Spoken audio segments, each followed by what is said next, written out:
You're listening to PetLifeRadio.com. It's a big world out there, and you're just looking for a pat on the back or head.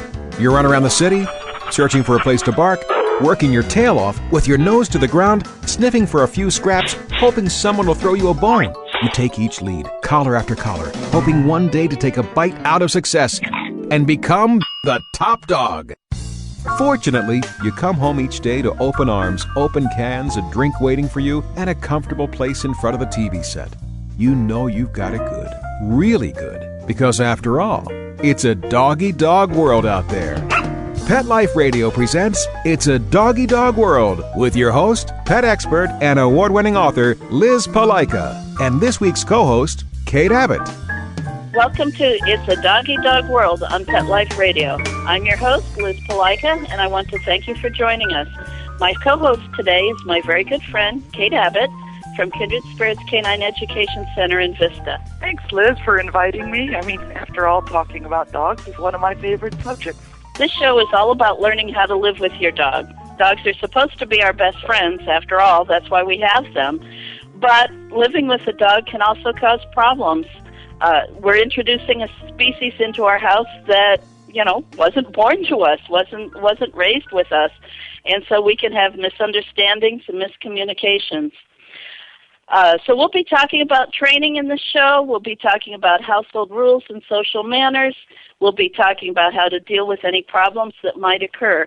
But this isn't going to be all serious stuff. We also believe in having fun with our dogs. I mean, that's why we have them in our lives, after all, is to have fun. And there are so many things that you can do with your dog, even if you don't really want to compete in competition. But if you say something like lure coursing. A couple of weeks ago, my cockapoo Walter and I were introduced to lure coursing at a charity dog event. For those of you that aren't familiar with it, lure coursing is a sport that involves chasing a mechanically operated lure. The lure can be anything from a plastic bag to a fuzzy squeak toy, chasing it around a course. It can be an empty field or dust field, or it can be obstacles that the dogs chase the lure over jumps and through tunnels and things like that. Well, we got a chance to do this at the event, and Walter, oh my gosh, that just turned out to be one of the great big blisses of his life, to run after that and have a good time. Yeah, I introduced Bashir to lure coursing at that same event, and it was really interesting. My youngest dog, Bashir, is an Australian Shepherd. He's a herding dog and has been introduced to herding, but he'd never seen lure coursing before. So he hesitated initially when he saw that little mechanical fuzzy thing that is supposed to represent a rabbit, but he only hesitated a second, and he was off. My husband said he looked kind of what's a nice term? Devilish in his focus for that. So we're going to talk about a lot of fun things as we go along, too. This show is all about living with dogs, and fun is a big part of that. There are so many opportunities to enjoy spending time with your dog, anything from a walk to having a coffee in an outside cafe or therapy dog visits. Of course, all of these things, you have to start with a good foundation, and that's training with your dog. And once you have that good foundation, then the world is open to you, and it should be. So you can go places and enjoy life together and show other people what a well-mannered dog, how much fun they can be. Well, we need to take a break right now for a commercial, but don't go away. When we come back, Kate and I are going to be talking about the challenges and the joys of living with a busy dog, because busy dogs are, well, they're a special type of dog. So hold on, and we'll be right back. Sit. Stay. It's a Doggy Dog World. We'll be right back after a short pause. Well, 4 to be exact.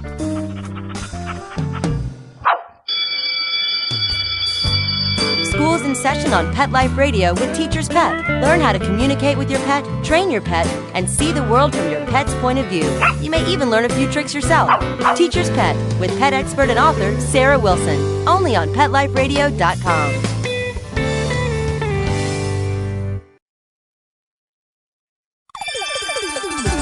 Let's Talk Pets on PetLifeRadio.com. We know you're begging for more. So back to It's a Doggy Dog World with your fetching hosts, Liz Palika and Kate Abbott. Welcome back to It's a Doggy Dog World. I'm your host, Liz Palika, and my co-host is Kate Abbott from Kindred Spirits Canine Education Center in Vista, California. Today we're discussing the challenges and the joys of living with a busy dog. Kate, let's start at the beginning. What do you consider a busy dog? Well, my dog. A dog who's very, very interested in life and in everything that happens. And I guess an easy definition would be the dog, if you don't tell him something to do, he goes off and finds something to do. It may not always be something that you want done either. Walter is, my little cockapoo is definitely a busy dog. So a busy dog is not just an active dog, but perhaps the dog that wants you to throw the ball over and over and over and over again, or maybe the dog who wants to torment the cat or raid the trash can. Busy dog is just a dog who's always doing stuff.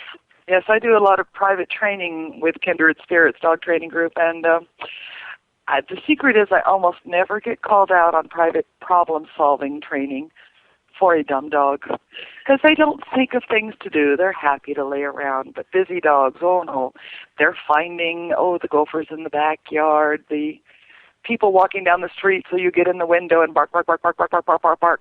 They have a lot of energy, physical and mental.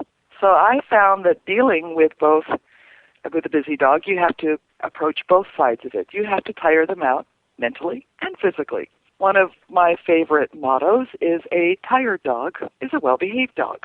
But that only works if you can tire out their brain as well as their body. Well, we have a focus on training, so that leads right into what we believe is every dog needs some training. And training isn't necessarily competitive obedience training, but training can be setting the foundation for the busy dog. I'm thinking of one of our students who said to me, I loved my dog the moment I got him, but now that we've had some training together, now I actually like my dog, and we can have fun together. So training has got to be the foundation, so you can establish a way of communicating with your dog what you want them to do. Once you got that done, well, you can only do so many sits and sit stays before you're both bored, especially with a busy dog, a high-achieving dog.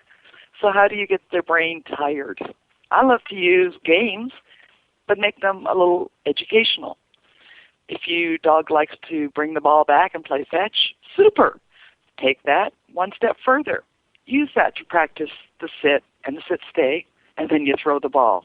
Oh my gosh, does that teach self-control? Now you may have to help them at the beginning. Hold that sit. But then you get to release them, they go get the ball, they bring it back, and then you get to teach them another command, give.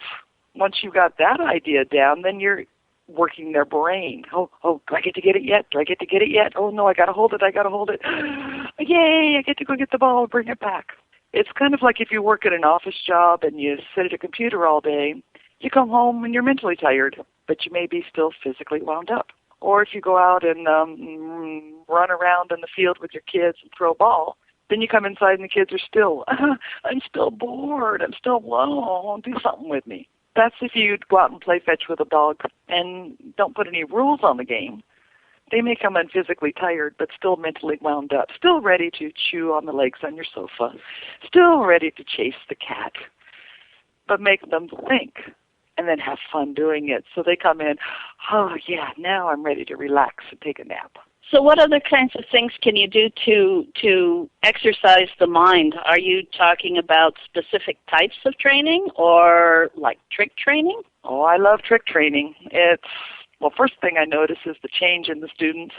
Everybody gets very serious on the sit and the down and the stay.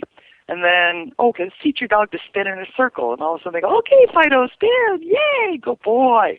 So they get to have a lot more fun, and the dogs respond to that. And hopefully that attitude bleeds over into the obedience as well. I'll give you an example. I injured myself, and I was sort of laying on the couch for a couple of days, which was torture for my busy dog, Walter. I woke up from a nap on the fourth day, and I found 12 toys all over myself. So while I was napping, Walter had gone and gotten every toy that he could find in the house and hopefully placed them all around me.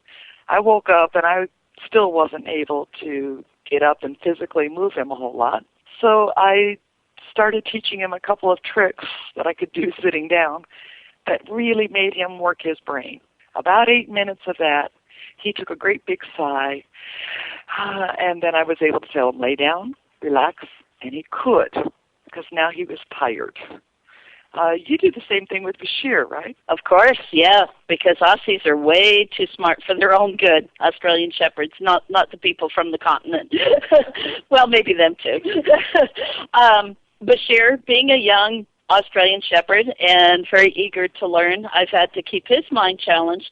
And so one of the tricks that I taught him was identifying wooden blocks labeled A, B, and C. People told me they couldn't learn that, but I said, sure, he could. So I went to the craft store and got a wooden A and a wooden B and a wooden C and started teaching him to recognize those letters and to touch the letter when I asked for it, and then to make sure that he wasn't pattern trained, that it wasn't always A, then B, then C. I would mix them all up. And I found that after about 3 or 4 minutes of that, he was tired. He had to quit. His brain had to relax for a little bit because that's a lot of work. That's more than most dogs are ever asked to do. And when I was through with that, he'd go take a break. So yes, the mental exercise is just as important. But what else do we need to keep in mind with a busy dog? Well, I hate to hear of any dog, especially busy dogs, just being left in the backyard all day long. Dogs need to get out and get about. Going for a walk is just such a wonderful experience with a well-mannered dog. It should be fun. It shouldn't be being dragged down the street by your sore arm. But once they're listening to you and walking with you and going places, then you can take them places which stimulate their mind as well as their body as you're walking. We're lucky enough to have Oceanside Harbor nearby our homes. Great place to walk, grass, ocean air, seagulls, seals, boats. It's great. And we can go out there and walk with our dogs knowing that they're well-mannered, they're going to listen to us, they're not going to lunge at other people and dogs, and have a great time. Then when you come home, they're ready to relax. You can snuggle together on the couch watching TV and not wonder what your dog is going to be getting up into as they're wandering around the house. So getting your dog tired mentally as well as physically is a big thing that I'm always telling my students to get done. Whatever level your dog needs. A busy dog needs a lot. Now, for most dogs, though, just simply going for a walk isn't enough exercise. The exercise can be mental stimulation and can be training, but for exercise, it's not enough, right? Especially if they're on a high-calorie food. So many of the foods that we see out on the market these days have way too much caloric-free, simple carbohydrates. I'm going to put it that, simple carbohydrates with a high glycemic index. So paying attention to the kind of food, I'm sure that Liz will be bringing this up in episodes to come, but that's a big deal. If you feed your kids sugar, you can't expect them to sit quietly and read a book. If you feed your dog a high-caloric, too simple carbohydrate food, then they're not going to be able to relax and sit still and learn either. So find out what your dog likes to do and turn that into an educational game. Walter, we all joke about Walter's addiction to his red ball, but I've been able to use that red ball as a reward for him thinking and working, and he can then get physical energy by chasing the ball, but that's also part of the reward of sitting still and thinking in the minutes ahead of it. Okay, thank you, Kate. We have to take a break right now for messages from our sponsors, but listeners, please hold on, and definitely don't go anywhere because we have a lot more for you. Sit. Stay. It's a Doggy Dog World. We'll be right back after a short pause. Well, 4 to be exact. Thinking about buying a monkey? How about a ferret or a skunk? Then check out the show that will answer the burning questions. Where do you get them? What do you feed them? How do you take care of them? And most of all, what were you thinking? With exotic pet expert and author Bob Tart. Every week on demand from PetLifeRadio.com. Let's Talk Pets on PetLifeRadio.com. We know you're begging for more. So back to It's a Doggy Dog World with your fetching hosts, Liz Palaika and Kate Abbott. Welcome back to It's a Doggy Dog World. I'm your host, Liz Palaika, and with me today is our co-host, Kate Abbott. Kate and I have been talking about busy dogs, the challenges and the joys of living with these dogs. So far, we've discussed the importance of exercise, of training, of obedience training, and fun training that can help keep the busy dog's mind focused on positive things rather than getting into trouble. We've also talked about food, and we'll talk about food more in shows coming up in the next few weeks, because food has more to do with than just busy dogs. Food affects the dogs in many aspects of their life, so we'll discuss that in more detail in a couple of weeks. But right now, there's other things that we can do with the dogs to help keep a busy dog out of trouble, because that's one of our primary goals. When a dog is getting into trouble, it's not much fun. I got into dog training many, many years ago because I had a German Shepherd who, in one 8-hour day while I was at work, destroyed my sofa. When I left for work, I had an 8-foot-long sofa in the living room. When I got home, I had enough fiber on the floor of the living room to fill 8 garbage bags. The next day, I called a trainer for help and kind of got addicted to training after that.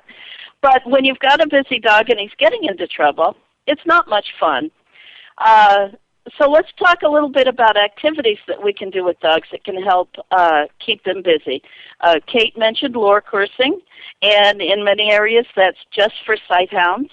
Here in Southern California, we do have a group that is open to all breeds, and I know that interest in this is spreading across the country.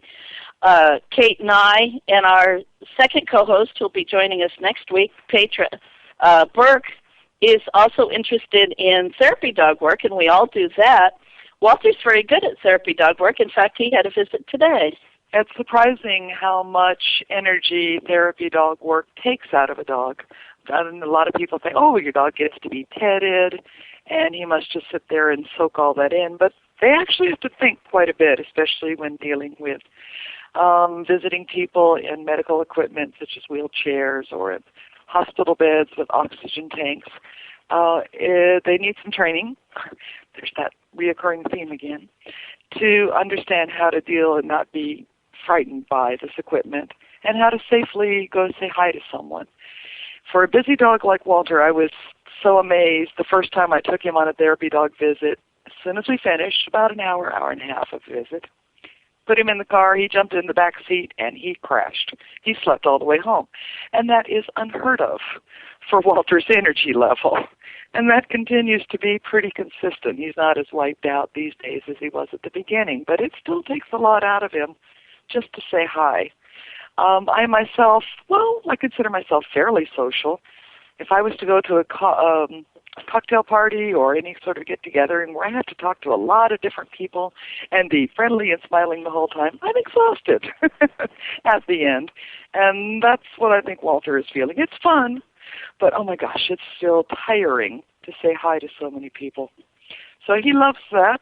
We do agility as well. We do it for fun, not competition. That's a great way to get some energy off of him. The tricks, of course. Carting, pulling a cart, good for him physically as well as mentally. He gets to use a lot of energy and pull, which he loves to do, but then he has to listen and control that enthusiasm so he doesn't run people over or other dogs with his cart. There's just so many things that people can look into in their neighborhood and find to do fun with their dog. One thing that you might want to look into, that listeners might want to look into and check with some trainers in your area, and that's flyball. There's a lot of dogs out there who are born with a tennis ball in their mouth and think the tennis ball's the next greatest thing, maybe to food.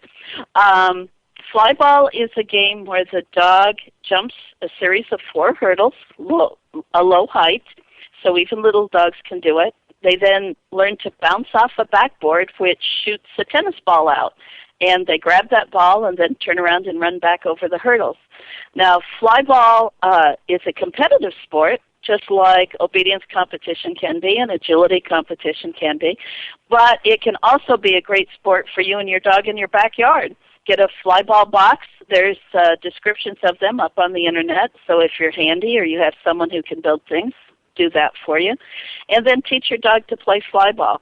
It's a great way to get your dog to think and to exercise.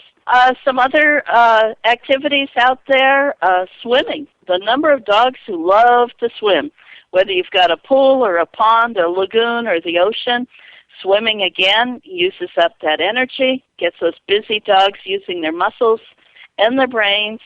And if your dog really likes to swim, do some retrieving. Toss the ball in the water, have him jump in, go get it, bring it back out to you. So just look around, look at your interests, at your dog's interests, and find something that's going to satisfy the both of you. That way you keep that busy dog busy, keep him constructively busy, use up that energy, and use his mind. So anything else, Kate, that you'd like to add about busy dogs? Yeah, everyday life with your busy dog can be a challenge or it can be a lot of fun. Give you an example. Say I'm working on my computer and here comes my busy dog with his ball and he's nudging on me. I can either get frustrated and keep telling him, knock it off, leave me alone, go away, knock it off. I could spend 15, 20 minutes telling him to cool it. Or I can say, I have an opportunity here. He's eager and willing to do something. So I get up and I make him do maybe some puppy push-ups, which if you haven't tried them before, can be a lot of fun. Have your dog go from a sit to lay down, back up to a sit. That's one push-up. Ask him to do some of those, but make it a fun game. How many can he do in 10 seconds? So he's working for you. He's getting lots of praise. You're both laughing, and he's getting some energy off and working his brain. Or teach him a new trick in a few minutes. And then when you tell him, okay, that's enough now, settle down, and give him something. Give him a rawhide or a nylabone or a chewed Kong toy. Give him something. When you then tell him to lay down and he's listening to you to do that, he can do it relaxed, having taken the edge off, and you get to go back to work on the computer feeling good, and you've established a fun relationship instead of a nagging and, yelling at, controversial relationship. So think of them as, I call them educational opportunities, learning opportunities, and look for those to build good habits instead of always trying to squash a busy dog. Turn it around. Say, okay, we can have some fun with this because you are so interested and active and ready to do stuff. My busiest dog is now 13 years old. Her name is Dax. She's also an Australian Shepherd, and she's still busy at 13, although she does thankfully relax a lot more. But I know one thing I needed with her when she was in her younger years was I had to keep a sense of humor.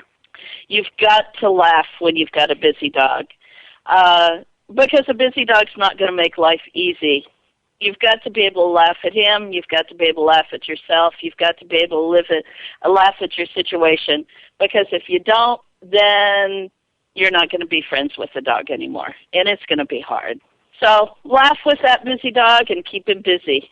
I hope this information has been helpful to you, especially to those of you who do share your life with a busy dog. I know there's lots and lots of busy dogs out there. In upcoming weeks, Petra Burke, who is also going to be a co-host with us on the show, she's also from the Kindred Spirits Canine Education Center. She'll be joining us. She'll be with us next week. There are so many topics we can talk about with living with dogs, living with a fearful dog, how to put your dog to work for you, house training with puppies or adult dogs, such as rescuing a dog and bringing them into your home. So even adult dogs may need some house training. We'll discuss some different problem behaviors as well. We'd love for you to write in suggestions. You can email us at Liz, L-I-Z, at petliferadio.com. That's Pet Life Radio, all one word, PETLIFERADIO.com. And send us in some topics, concerns, and problems that you're having with your dog's busy or not. Some other things that we might talk about as we go along, but because there are so many things that we can talk about, is choosing the right dog for you. If any of you are thinking about either getting your first dog or adding a dog to your home, we talk to many, many people who have, for one reason or another, chosen a dog who really isn't suited to their lifestyle or their personality. And this, unfortunately, is very, very sad because they may be very nice people, it may be a wonderful dog, but just the two of them aren't meshing for whatever reason. And unfortunately, the outcome of that is often very, very negative for the dog. The dog often needs to find a new home. Either that or the dog and the owner just have a adversary relationship. They're just not happy with each other. So we'll talk about that in weeks to come. We may talk about some individual breeds, how to choose the dog. There's a lot of things we could talk about. But we could talk about dogs all day, but we're out of time for now. So Kate and I would like to thank our producers and sponsors for making this show possible. I'd like to thank you, our listeners, for letting us talk about our favorite subject, dogs. And this is Kate saying, work your dogs hard, but love them lots, and we'll see you next week. Having a rough day? Longing for the dog days of summer? Think your fun furry friend lives a dog's life? Well, find out everything you're begging to know as Pet Life Radio presents It's a Doggy Dog World with pet expert and award-winning author Liz Palaika.